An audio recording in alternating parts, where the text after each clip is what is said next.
Hi, my name is Frank Kerons, and today I'd like to talk about the art of designing a good and selling book cover. I'm a graphic designer with over a decade of experience in still graphics for majorly print media and web share. Over the years, I have done a ton of graphics work, including book layouts and book cover designing, some of which have actually been featured on the shelves of major bookstores across the world, including websites. Well, if you're new to this channel, please consider subscribing and also hit the bell notification on the side so that you don't miss a video. Speaking of which, I would love to present to you the fundamentals of a compelling book cover design. You see, a lot of times we reason that the outward appearance is not as important as the content inside. How wrong we are, because we profile everything based on its outward appearance. When you're going to buy something in the store, if at all it's a new product on the shelf, you look at the packaging. If the packaging is good, then definitely the product is good, right? You've also heard people saying that don't judge a book by its cover. How often do we follow that? That's because we always judge every book looking at how the cover has been designed. Most book writers and authors are guilty of wanting the book cover designs to depict their personal desires or interests, not exactly what would work for the book out there in the market. With that being said, as a writer or as an author, your job is actually not to sell the book, although that is something that you're aiming at achieving at some point in life when you start the journey of writing books. Your main goal is actually to create clarity of what your book is about and the genre under which it falls, and also to be able to articulate your vision to the book cover designer. Now, with that being said, I also want to break down the 5 major elements that every book cover should possess. I'm going to use this one as an example, okay? Sorry, this book was not written in English, so that's why everything here does not reflect English. The first element that every book cover should possess is the title, right here. As you can see it clearly written. The second element is the tagline. If you see very closely at the bottom there is something written. That's a tagline. The tagline is mainly just to supplement the title in its own self. Then the third element is that the author name written right here at the bottom. In some other books, you find the author name written just above the book title. For this author, they just wanted their name to be written at the bottom of the book.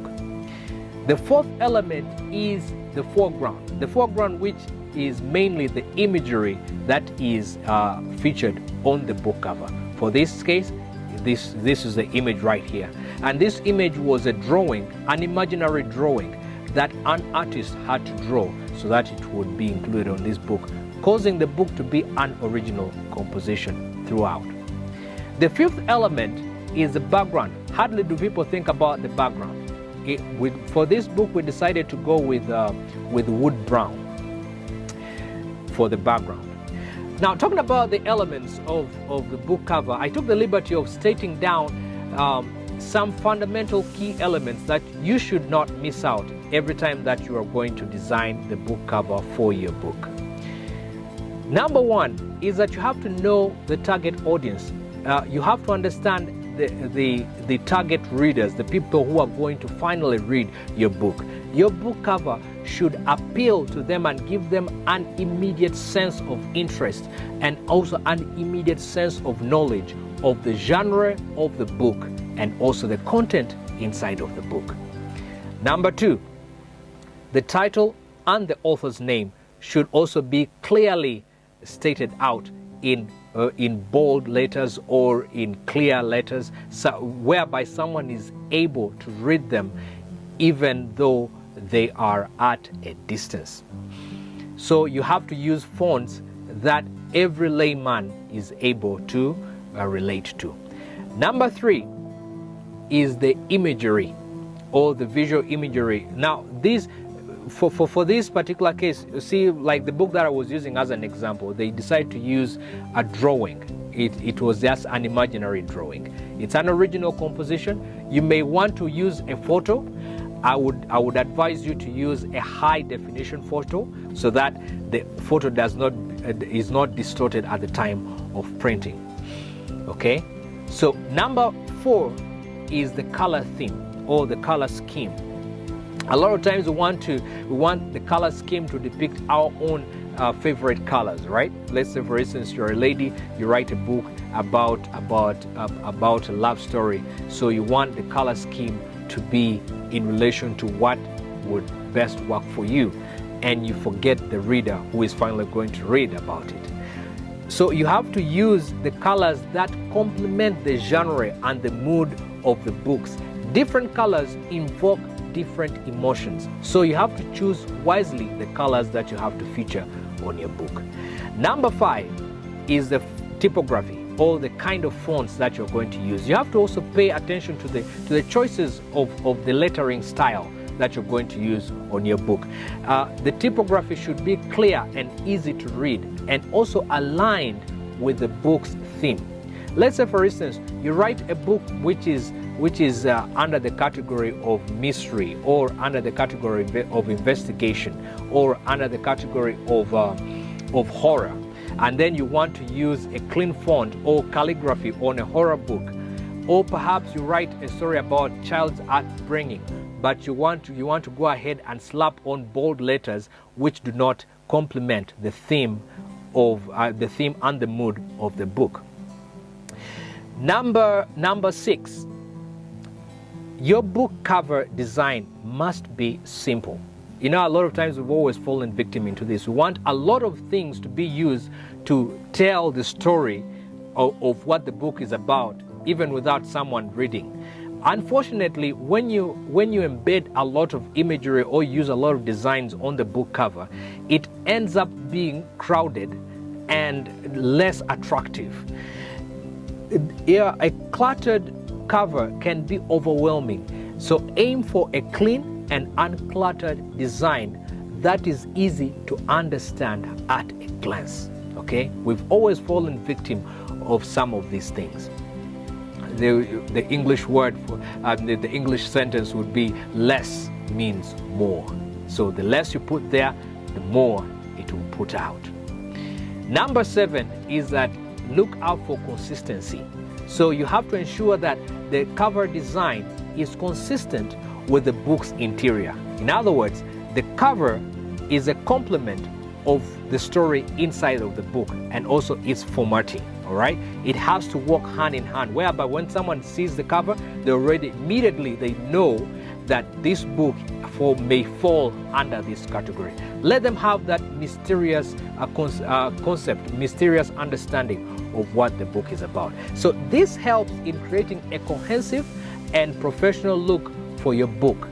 Okay, if you are consistent, knowing that the book title is this, most definitely this book is under this kind of genre. The 8th thing to consider is the spine and the back cover. Very, very crucial.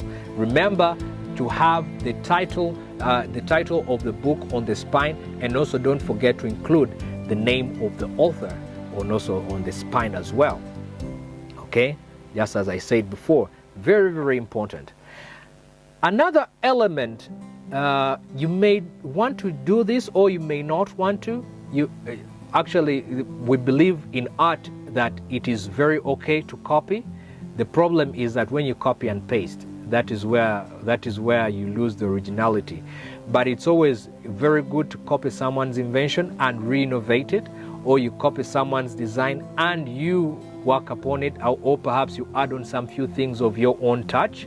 Okay, so you may also want to study how other successful book covers look like, so long as they are in the same genre of the book that you have written. You may also want to copy a few things and know how were they designed. This book performed well in the market. It was a bestseller this year. How was the cover designed? What elements they include? What did they put there? Avoid always using the common designs that everyone would go to, or the generic book cover designs that everyone would always rush to doing. Now, number 11, okay, number 10, sorry, number 10. Look at adaptability of your book. We are moving slowly towards the digital transformation of the world. Not everything is forever going to remain in hard copy as we see it. All right? Not everything is going to remain in hard copy.